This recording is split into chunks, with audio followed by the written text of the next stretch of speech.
2 1-run wins this season early on. Is it good to be in these situations early in the season?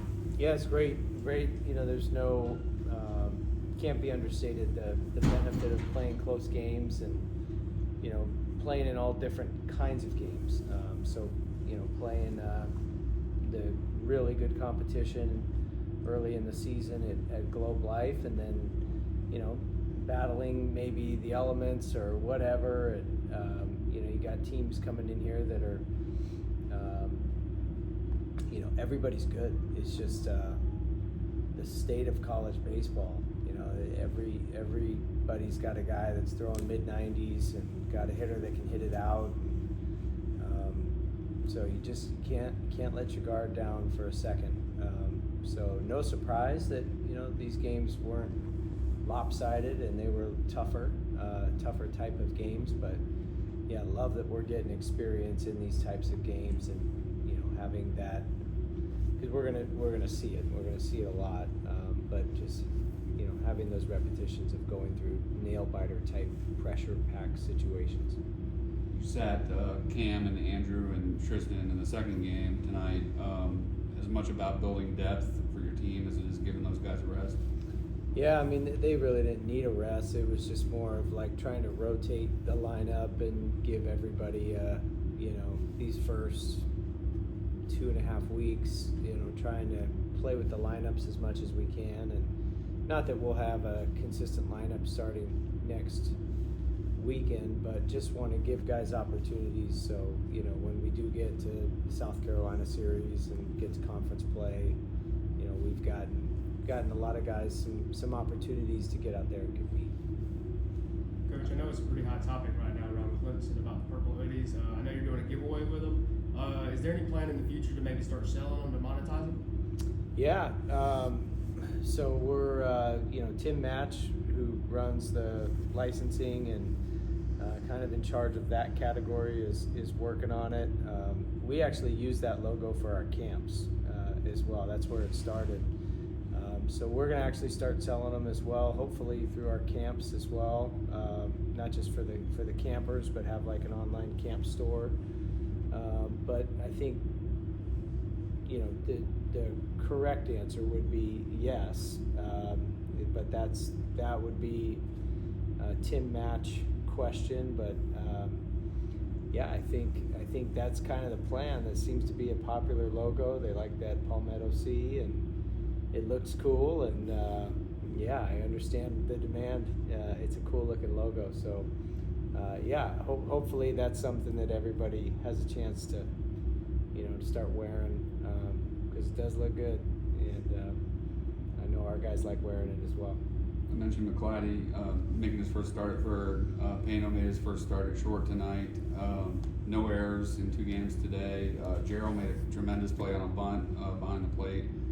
Feel pretty pleased with your defense so far this season? I do, yeah. I think our guys, and we've moved a lot of pieces around the board, like you just alluded to. So, it's just guys being athletes and being baseball players. Tristan McClatty's played 4 different positions already this season, and but just guys improvising and just being able to go out there and make plays. And but that's got to be a staple of ours if we're going to be a championship team. We've got to defend very well, and it goes hand in hand with pitching. I mean, the whole goal of pitching and defense is to prevent runs. That's what we're trying to do. So we've been really good in that category, and that'll need to continue to be a strength.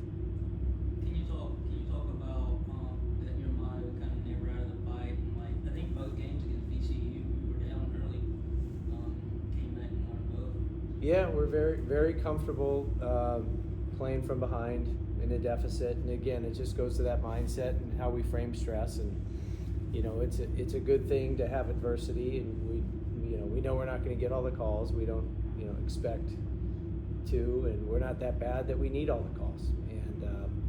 And other teams are good. Everybody's good, like I mentioned before. So there's going to be deficits, and we're going to have to do it. But it's just more the mindset around it that there's plenty of time. Even if we're down 8 in the 9th inning, there's no clock in our sport, and as long as we find a way to just string quality at bats together and or in other cases, we need relievers to go in and put zeros up like we did against Oklahoma State so that we could mount a comeback. But whatever the case, it's just a belief system that we can do it because we've done it so many times before.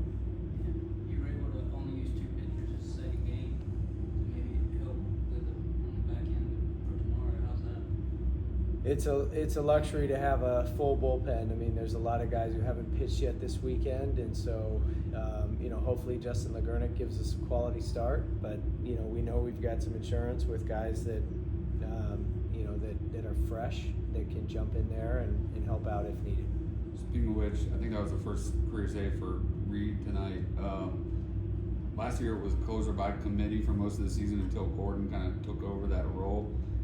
You think a guy like Reed or maybe Malstead could be your closer, or is it going to be committee again, or what do you see? Well, the guys that can pitch in those high leverage situations, I mean, they're worth their weight in gold, especially when they can be extended. And so we know Lucas Malstead can be extended. He's done that many times, but now to have Reed Garris do something, first time in his career, he's gotten 3 innings in a row. That was 45 pitches, his first career save.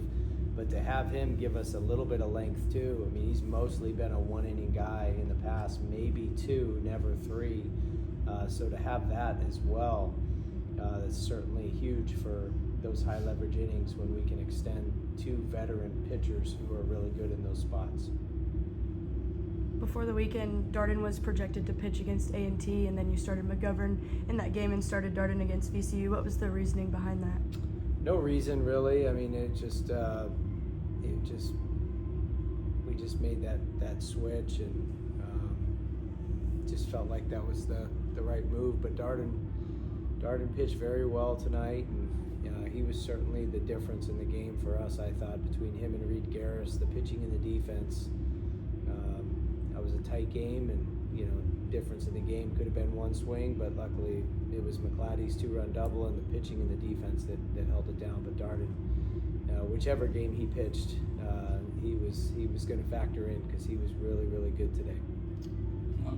Go ahead. Oh, I was going to say, can you talk more about McClatty and just the day he had, and like his work ethic? Yeah, the work ethic is what stands out. I mean, that's a kid who barely played last year, got a few here and there innings, but really nothing much. Could have entered the transfer portal if he wanted to, but didn't. Stuck it out, stayed with it, worked extremely hard. He's one of the hardest workers on our team, and the game rewarded him. The game always rewards the hardest workers. You just don't know when. And for Tristan McClatty, he made a big jump from last year to this year, and we saw it in the summer. He went out in the summer and was an all-star and had an unbelievable summer, and then he came in the fall, and he just had this boost of confidence, and you could start to see him settle in, and we see a little bit of a speed. We always knew he had speed, but then you start to see the power. He was hitting home runs in the fall and the preseason, and it was just like, man, left-handed hitter, multi-threat defender, can play infield and outfield, got speed, just kind of perfect fit for our offense of just that speed power combination. So yeah, I mean, it's love the how dynamic he is, and we are rotating the lineup around a lot, but he looks like he's hell-bent on earning a consistent starting role when we get a little more stability in that lineup in a couple weeks. TP made his first start tonight. What did you see? I think his walk and run ended up being the difference. In fact, what did you see from him in the fall that you liked?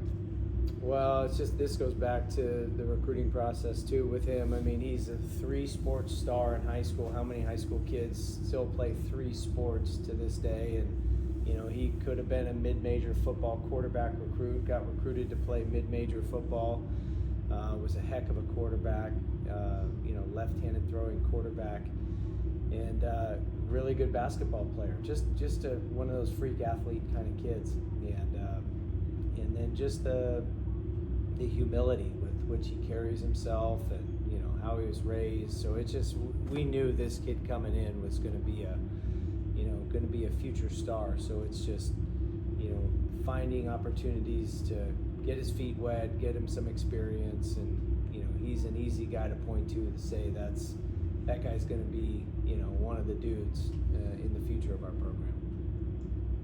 Anything else for Coach? Coach, I know personally that I guess I can attest for a lot of the student body and many people how they feel about you moving the bullpens down to the field and working on selling beer to the beer garden and doing a lot of these things that are modernizing Clemson baseball. What goes behind the thought process when you're bringing ideas like that to the table for you? Man, I love your questions. This is great. So I look at Clemson, and historically Clemson has always been really good. But Clemson on the field has never won a national championship or played for a national championship. So we have a lot of room for growth and improvement between the white lines. And then you look at outside of the white lines, and Clemson also has always been good. Doug Kingsmore Stadium has always been a good atmosphere, but it hasn't been the best atmosphere. There's better atmospheres in college baseball. There's more stadiums that have bigger amenities, bigger seating, and I don't see any reason why Clemson baseball can't be the #1 baseball program in the country, and I don't see any reason why the Clemson stadium and facilities and fan amenities can't be the best in college baseball as well.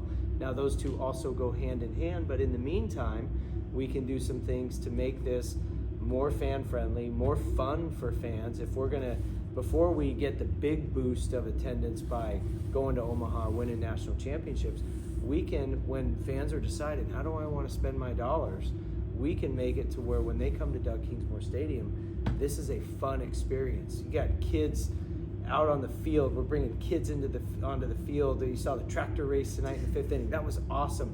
But we have a kid leading our team in stretch group every half inning. And our players are going into the stands to salute the veterans in the middle of the fourth. Like, we are thinking of every way we possibly can to engage with the fans, get more fans here, to grow it before we get the big surge from the on-field success. But we don't see why those two can't go hand in hand, and don't see any reason why eventually this can't be a stadium that seats 10,000 people. Where we are geographically, sandwiched in between Atlanta and Charlotte, seeing what 7 Saturdays look like every fall, the Clemson fan base is here. Tiger Nation is here. We just got to make it so awesome that it just builds the demand, and they won't be able to build seats fast enough. We're going to do it. Fun Zone and Truist Park has the Battery, where it's more fun to be, or as fun to be outside the stadium as it is inside the stadium. Why can't we do that stuff here? So you get me started. We'll be here all night when we start talking about this, because I'm very excited about it and in it for the long haul, because I truly think Clemson baseball has a full standard deviation higher for on-field performance, but also outside amenities and what we can do at this stadium. Thanks for asking that. Yes, sir.